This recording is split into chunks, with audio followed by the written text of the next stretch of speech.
Ay nako, andito tayo ngayon dito sa ano. May appointment tayo guys. Kaso alas 8 sabi. Ang nakalagay sa bintana nila sa pintuan 8:30. Kaloka oh.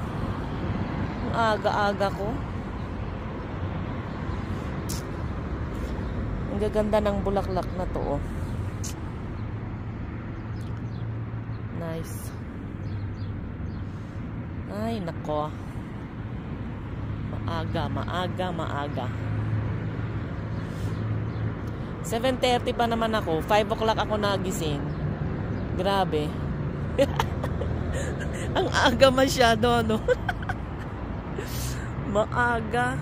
Tapos antok-antokin tayo mamaya, ano? Ay, nako. Kaloka talaga, oh.